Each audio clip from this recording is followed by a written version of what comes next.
विद्यार्थियों नमस्कार, मैं हूं डॉक्टर मंगलेश जायसवाल और आज लेकर आया हूं मैं आपके समक्ष नया अध्याय जिसके रचयिता हैं कन्हैयालाल मिश्र प्रभाकर। चैप्टर का नाम है मैं और मेरा देश। विद्यार्थियों आइए तो हम सबसे पहले जाने मिश्र जी का संक्षिप्त जीवन परिचय। कन्हैयालाल मिश्र प्रभाकर का जन्म सन 1906 ईस्वी में सहारनपुर जिले के निकट देवबंद ग्राम में हुआ। विद्यार्थियों प्रारंभ से ही राजनीतिक कार्य और सामाजिक कार्य में रुचि होने के कारण उन्हें कई बार जेल की यात्राएं करनी पड़ी। पत्रकारिता के क्षेत्र में उनका बहुत बड़ा योगदान रहा और हाँ, उन्होंने पत्रकारिता के क्षेत्र में ज्ञानोदय, नया जीवन और विकास नामक पत्रिकाओं का संपादन का कार्य भी किया। विद्यार्थियों प्रभाकर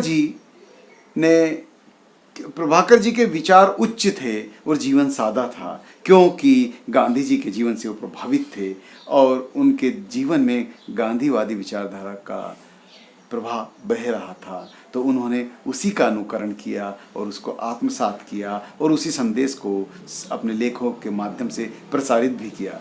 तो विद्यार्थियों आइए, जिस ढंग से मनुष्य का जन्म होता है उसी तरीके से उसका परलोक गमन भी होता है। तो मिश्र जी हमारे बीच से सन 1995 में हमेशा के लिए चले गए, अर्थात उनका देहांत हो गया सन 1995 में। विद्यार्थियों मिश्र जी ने निबंध, रिपोर्टाज और संस्मरण पर पकड़ मजबूत रखी और हाँ, रिपोर्टाज तो इतना शानदार था मतलब छोटी से छोटी घटना को भी बहुत ही सरल और सहज तरीके से प्रभावशाली ढंग से कह देते थे और लिख देते थे। तो विद्यार्थियों आइए अब हम चैप्टर शुरू करने के पहले मैं और मेरा देश नामक अध्याय का केंद्रीय भाव जाने। विद्यार्थियों प्रस्तुत निबंध में निबंधकार श्री मिश्र जी ने व्यक्ति के जीवन विकास में घर, नगर, समाज की भूमिका का उल्लेख करते हुए देश के प्रति उसके कर्तव्य बोध को जागृत करने का बेहतरीन कार्य किया है और कई सार्थक सूत्र भी बताए हैं। विद्यार्थियों देश की स्वतंत्रता को मूल्यवान माना है। व्यक्ति और देश के अंतर संबंधों को व्याख्यायित करते हुए मिश्र जी अर्थात निबंधकार ने देश के गौरव और सम्मान की प्रतिष्ठा के लिए प्रत्येक व्यक्ति की देशभक्ति अर्थात निष्ठा को रेखांकित किया है और अनेक उदाहरणों के माध्यम से इस तथ्य को प्रतिपादित किया है कि व्यक्ति जिस प्रकार अपने सम्मान और अपने लोगों के प्रति चिंतित रहता है, वैसी ही चिंता उसे अपने देश के सम्मान और देश के लिए होना चाहिए। व्यक्ति के आचरण से ही देश के गौरव और सम्मान का निर्धारण किया गया है। ठीक उसी प्रकार व्यक्ति को हमारे देश परक भी होना चाहिए, देश की आस्था और निष्ठा का सम्मान भी रखना चाहिए। यह केंद्रीय बिंदु में उन्होंने विशेष रूप से उकेरा है। प्रत्येक नागरिक को अपने भीतर देश के लिए शक्ति और सौंदर्य बोध का ज्ञान होना चाहिए, अर्थात शक्ति और सौंदर्य बोध को जागृत करने की अभिलाषा होना चाहिए। और हाँ विद्यार्थियों, व्यक्ति कमजोर पड़ता है तो देश कमजोर पड़ता है।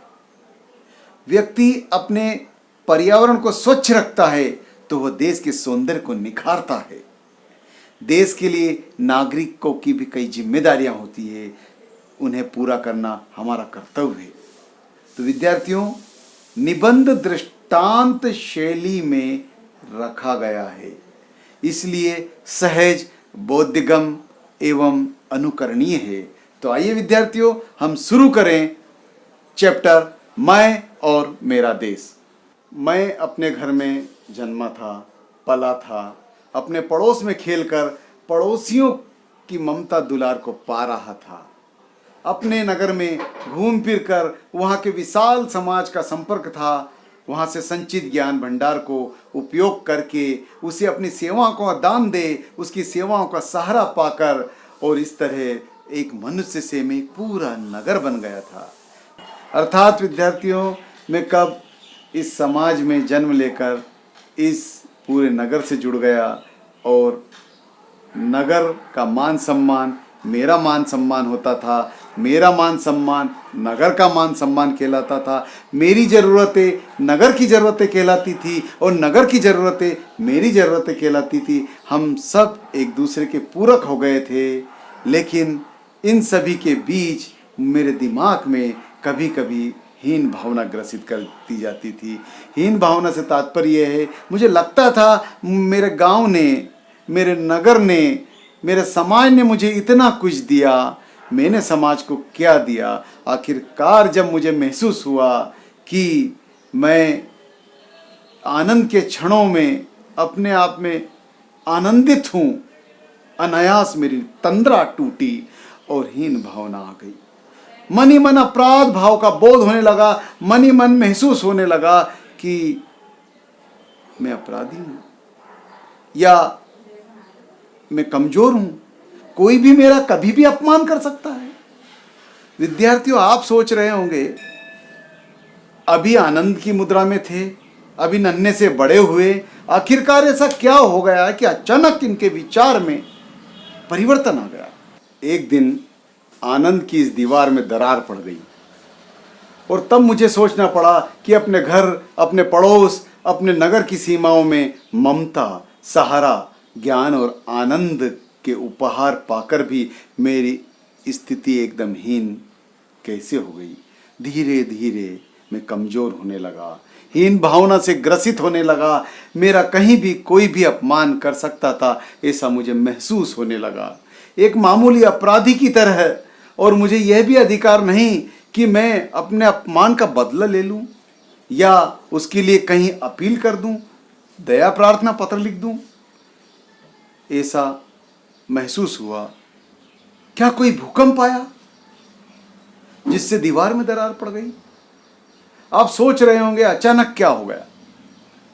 जी हां, एक भूकंप आया था जिससे दीवार में दरार पड़ गई। और लीजिए, आप कोई फिर से नया कोई प्रश्न खड़ा करें उसके पहले मैं खुद ही बताए दे रहा हूं। विद्यार्थियों, यह भूकंप वो भूकंप नहीं था जिससे दीवारें टूट जाए, दरारें टूट पड़ने लगे, गर्त में समाहित होने लगे, आकाश टूट जाए। विद्यार्थियों, ये मानसिक विचारों वाला भूकंप था और इस भूकंप की तरंगे मेरे मानस में उठी थी। मानस में भूकंप, आप सोच रहे हैं कैसी बात है? हाँ विद्यार्थियों, हाँ साथियों, ये भी उसी तरह का भूकंप था जिस तरह से भूकंप आने पे धरती धसकने लगती है, आसमान टूटने लगता है, दीवारें गिरने लगती है। ऐसा कैसा मेरे जेहन में, मेरे अंतरात्मा में होने लगा, मेरे दिमाग में, मन मस्तिष्क में, मेरे पटल पर इस तरह की विचारों की क्रांति आने लगी। हाँ जी, मानस में भूकंप। और भूकंप क्या, कोई धरती थोड़े ही हिली थी, आकाश थोड़े ही टूट पड़ा था। एक तेजस्वी पुरुष का अनुभव ही भूकंप था जिसने मुझे हिला कर रख दिया था। और वो तेजस्वी पुरुष थे स्वर्गीय पंजाब केसरी लाला लाजपत राय। विद्यार्थियों, ये नाम याद रखिएगा, कभी कभी ऑब्जेक्टिव में पूछा जाता है। पंजाब केसरी किसे कहते हैं? तो लाला लाजपत राय को कहते हैं। अपने महान राष्ट्र को पराधीनता की दीनहीन स्थिति में जिन लोगों ने अपने रक्त से गौरव के दीपक को हमेशा प्रज्वलित रखा, जलाए रखा, बुझने नहीं दिया, अपनी जोश और देशभक्ति रूपी तेल से दीपक को हमेशा जलने दिया और प्रकाश का आभामंडल फैलने दिया, ऐसे महान तेजस्वी पुरुष थे लाला जी। तो विद्यार्थियों, उनकी कलम और लेखनी में वो दम था जो लिखते थे जिससे अद्भुत किरणें निकलती थी और जोश और ऊर्जा का संचार होता था। तो विद्यार्थियों, इसीलिए लाला लाजपत राय जी को तेजस्वी पुरुष कहा गया है। उनका यह अनुभव था। मैं अमेरिका गया, फ्रांस गया, इंग्लैंड गया, सब दूर गया, लेकिन जहां भी गया मेरे माथे पे स्थित गुलामी का कलंक मेरे साथ गया। बस यह कलंक मुझे टीसता रहता था, सालता रहता था, जेहन में इसकी पीड़ा हमेशा क्षुण बनी रहती थी। साथियों, यहाँ पर आपको ध्यान देना होगा कि आखिरकार ये झकझोर देने वाली बातें लेखक क्यों कह रहे हैं, क्योंकि हर मनुष्य का दायित्व होता है और दायित्व क्या है उसे समझने के लिए इस चैप्टर के आने वाले पद गद्यांश में कुछ उदाहरण दिए गए हैं, ध्यान से सुनिएगा। लो, एक और बात बताता हूं आपको। जीवन को दर्शन शास्त्रियों ने, मतलब विद्वानों ने, बहुमुखी बताया है। बहुमुखी का क्या? मल्टीपर्पस। सुना नहीं आपने कि जीवन युद्ध है? और आपने पढ़ा भी होगा, देखा भी होगा, कई बार सुना, कहते हैं हम जीवन एक संघर्ष है। संघर्ष का मतलब यहाँ युद्ध से ही लिया गया है। और युद्ध में लड़ना ही काम नहीं, लड़ने वाले सैनिक की रसद का इंतजाम भी करना पड़ता है। रसद मतलब होता है खाद्य सामग्री। रसद का इंतजाम करने वाला कोई व्यापारी नहीं होता है। व्यापारी के पास भी खाने पीने की सामग्री किसान के द्वारा पहुंचाई जाती है, और किसान इस जमीन में बोता है, जब जाके वो अनाज पैदा होता है, वो व्यापारी के वहां पहुंचता है, और फिर वहां से उस सैनिक तक जाता है, हर व्यक्ति तक जाता है, जो समाज के अंतिम कोने में बैठा है वहां तक जाता है। तो विद्यार्थियों, हर व्यक्ति का दायित्व होता है। किसान ही खेती उपजाए तो रसद पहुंच जाती है उस अंतिम छोर पर बैठे व्यक्ति तक। तो हमारा सबका दायित्व है, कर्तव्य है। विद्यार्थियों, लेखक ने इस चैप्टर का नाम दिया है मैं और मेरा देश। युद्ध सैनिकों से ही नहीं लड़ा जाता है।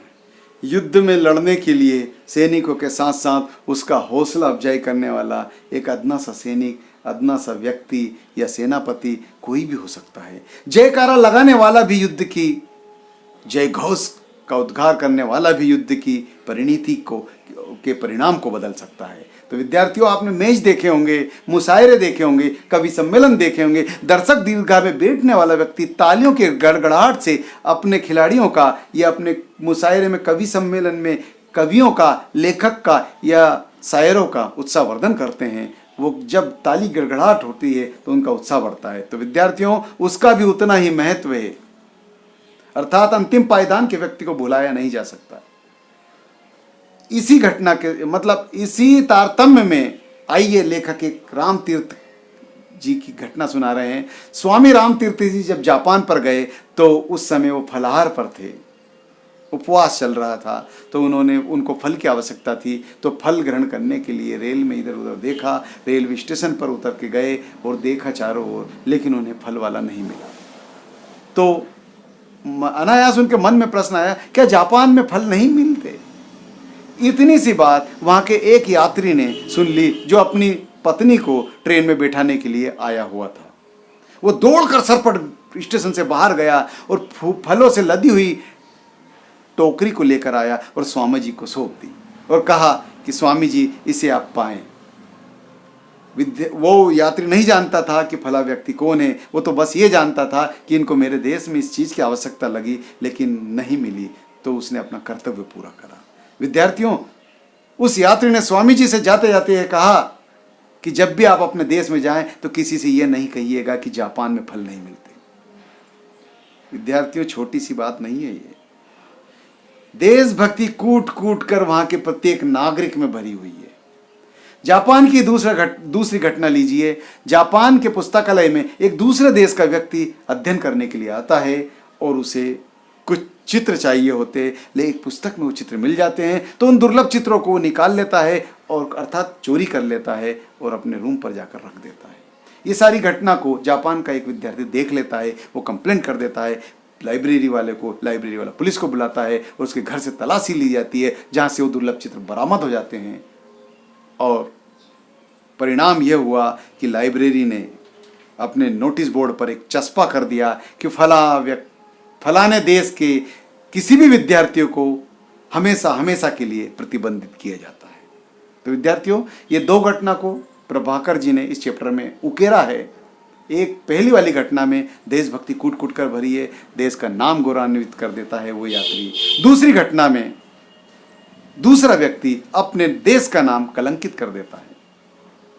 तो विद्यार्थियों, इन दोनों घटनाओं से ये सबक लेना चाहिए कि हमारे कर्तव्य बढ़ जाते हैं, हमारे अधिकार बढ़ जाते हैं। हम जैसा सोचते हैं, जैसा चाहते हैं, वैसा ही हमें देश के प्रति भी सोचना चाहिए, देश के प्रति भी चाहना चाहिए। हम अपने मान सम्मान का ख्याल रखते हैं, हमें देश के मान सम्मान का भी ख्याल रखना चाहिए। व्यक्ति की जिम्मेदारी बहुत बड़ी होती है। मैंने जो कुछ जीवन में अध्ययन और अनुभव से सीखा है वह यही है कि महत्व किसी कार्य की विशालता का नहीं, कोई कार्य छोटा या बड़ा नहीं होता है, छोटी बड़ी होती है उसके पीछे की भावना। बड़ा कार्य हो और भावना अच्छी नहीं हो तो वो काम का नहीं, भले ही छोटा कार्य हो और भावना अच्छी हो तो वो बहुत महत्वपूर्ण होता है। तो विद्यार्थियों, हमें अच्छी भावना के साथ कार्य करना चाहिए, चाहे वो ड्यूटी ही क्यों ना हो। ड्यूटी मतलब कार्य होता है, हम काम करें, ईमानदारी से करें, बस यही सच्ची देश सेवा है। इसी घटना को एक उदाहरण से प्रभाकर जी ने इसी चैप्टर में समझाया है। तुर्की देश के राष्ट्रपति महान कमाल पाशा जिनका नाम था, उनका वर्षगांठ संपूर्ण तुर्की में मनाया जा रहा था। कुल मिला के उनका जन्म दिवस पूरे देश में मनाया जा रहा था। उल्लासित पर्व का माहौल बना हुआ था, आनंदमय वातावरण बना हुआ था। और शाम होते होते थकान हो गई। कमल पाशा जी अपने घर शयन कक्ष में पहुंच चुके थे। रात्रि का पहर था, सोने की तैयारी में थे, थके हारे। इसी बीच क्या देखते हैं कि द्वार पर आकर कहता है कि कोई व्यक्ति आया है, देखने में बुजुर्ग है और हाथ में कुछ लिए है, क्या करूं, क्या जवाब दूं। तो कमाल पाशा जी जो कि तुर्की के राष्ट्रपति थे, उन्होंने पल भर भी नहीं सोचा और तुरंत उतर कर आए। और जैसे ही बाहर गेट पर गए, उन्होंने देखा एक बुजुर्ग व्यक्ति हाथ में टोकरी लिए चला आया है, ना जाने कहां से। पूछने पर पता चला वो 3 मील दूर से मेरी वर्षगांठ में उपहार देने के लिए एक छोटी सी टोकरी में अपने हाथों से शहद तोड़ कर लाए हैं ताकि मैं उसको ग्रहण कर सकूं। उनके इस दृश्य को देखकर विद्यार्थियों, आपको कान्हा और सुदामा की मित्रता वाला दृश्य याद आ गया होगा। ठीक उसी तरह का दृश्य था, मार्मिक, आनंदित, मन प्रफुल्लित, करुण और श्रृंगार से अद्भुत, वात्सल्य से अद्भुत, संपूर्ण रसों का समावेश राष्ट्रपति जी देख रहे थे उस बुजुर्गों को। और बुजुर्ग कह रहे थे कि हे नाथ, ये शहद ग्रहण कर लीजिए। राष्ट्रपति जी ने कुछ भी नहीं सोचा, तनिक विचार भी नहीं किया, अपनी 2 उंगली उस में डाली और शहद उठाकर चाट ली और तीसरी उंगली फिर उस शहद के डिब्बे में कनस्तर में डाली और बुजुर्ग व्यक्ति को खुद अपने हाथों से चटाई। विद्यार्थियों, यही नहीं रुके राष्ट्रपति जी, उसे अपने सैनिक के द्वारा ससम्मान गांव तक पहुंचाया गया। तो विद्यार्थियों, लेखक कहना चाहता है कि काम छोटा सा था लेकिन भावना बहुत अच्छी थी। इस बहुत अच्छी भावना ने राष्ट्रपति के प्रति अनन्य प्रेम का वर्णन बुजुर्ग के माध्यम से कराया है। तो विद्यार्थियों, लेखक यही कहना चाहता है, साथियों, हमेशा ध्यान रखिए, भावना अच्छी होना चाहिए। काम छोटा या बड़ा हो, उससे कोई फर्क नहीं पड़ता। हमारे देश को भी 2 बातों का विशेष ख्याल रखना होगा। हमारे देश में 2 बातों पर हमें जोर देना होगा। पहली एक शक्ति बोध का और दूसरा सौंदर्य बोध का। शक्ति बोध से आशय यह है विद्यार्थियों कि हम रेलवे स्टेशन, बस स्टैंड, चौराहा, नाना प्रकार से कई समूहों में, ऑफिस में या इधर उधर बैठकर बातें करते रहते हैं, गपशप की बातें करते रहते हैं और बातों में हम दूसरे देश से अपने देश की तुलना कर बैठते हैं और हम हमारे देश को छोटा सिद्ध कर देते हैं। तो ऐसा कतई ना करें। यदि आपका जवाब हाँ में है तो आपको सुधार की आवश्यकता है, क्योंकि शक्तिबोध यही है। हम अपने स्वयं के विचार से दूसरे देश की तुलना में हमारे देश को कम नहीं आंक सकते। भले ही स्थिति कुछ भी हो, लेकिन जब भी दूसरे देश से तुलना की स्थिति आए, हमें हमारे देश को अग्रणी रखना है, आगे रखना है। ठीक उसी प्रकार अंतिम पंक्ति में बैठा हुआ व्यक्ति का जयकारा भी मायने रखता है। देशभक्ति सर्वोपरि। विद्यार्थियों, आपको महाभारत का वो सीन याद होगा जब कर्ण रथ पर बैठकर युद्ध लड़ने के लिए जाते हैं, तब उनका सारथी शल्य था और शल्य हमेशा अर्जुन की वीरता का बखान कर देते थे और कह देते थे कि अर्जुन अजय है, बस इतना सा कहते थे और कर्ण का मानसिक संतुलन बिगड़ जाता था। तो विद्यार्थियों, व्यक्ति को जब भी दूसरे देश से तुलना की बात है, हमारे देश को कम कभी नहीं आंकना है। हमें शक्तिबोध होना चाहिए, हमें अपने कर्तव्य का, हमारी ड्यूटी का हमें भान होना चाहिए, हमारी जिम्मेदारी का ज्ञान होना चाहिए। विद्यार्थियों, इस तरीके से यदि मान लो आप चौराहे पर हमारे देश को कम आंकेंगे तो ये गलत बात है। यहाँ आपके जवाब को सुधारना होगा, देश सर्वोपरि। विद्यार्थियों, दूसरा पक्ष सौंदर्य बोध। सौंदर्य बोध में से ये आशय है कि हम गली में, ऑफिस में या इधर उधर गंदगी फैला देते हैं, केले का छिलका फेंक देते हैं, या पीकदान में पीक नहीं डालते हुए कोने में पीक कर देते हैं, मतलब कुल मिला के गंदे शब्द बोल देते हैं। ये सब कुविचार जब मन में आते हैं तो ये सौंदर्य बोध को नुकसान पहुंचाता है। ये भी हमारे देश के लिए बहुत बड़ी क्षति है। तो विद्यार्थियों, हमारे देशवासियों को एक तो शक्ति बोध का भान होना चाहिए और सौंदर्य बोध का भान होना चाहिए। ये दोनों सुधार की आवश्यकता है और लगभग सुधार की ओर है, लेकिन प्रत्येक व्यक्ति को अपनी जिम्मेदारियों का एहसास होना चाहिए। विद्यार्थियों, इसका समाधान है। हमारे देश में प्रतिवर्ष चुनाव होते हैं और चुनाव में हमें ऐसे व्यक्ति का चयन करना चाहिए जो जिम्मेदार हो, ईमानदार हो, कर्मठ हो और अपनी ड्यूटी समझता हो, क्योंकि जिम्मेदारी वाली कुर्सी पर जिम्मेदार व्यक्ति को ही बिठाया जा सकता है। तो जब मत देने का समय आए तो हम ऐसे व्यक्ति का चयन करें जो सच्चा हो, ईमानदार, कर्मठ हो, ताकि देश हमारा उत्थान की ओर जाए। तो विद्यार्थियों, मैं और मेरा देश, मैं हूं तो मेरा देश है, मेरा देश है तो मैं हूं, ये भावना लेकर हम चलेंगे तो इसका शीर्षक भी सार्थक होगा। ये पाठ्यक्रम में सम्मिलित हुआ चैप्टर क्यों सम्मिलित करा, इसका उद्देश्य भी सार्थक होगा। तो विद्यार्थियों, प्रभाकर जी ने मैं और मेरा देश बहुत ही शानदार तरीके से लिखा है और जिसे मैंने समझाने का प्रयास किया है। धन्यवाद।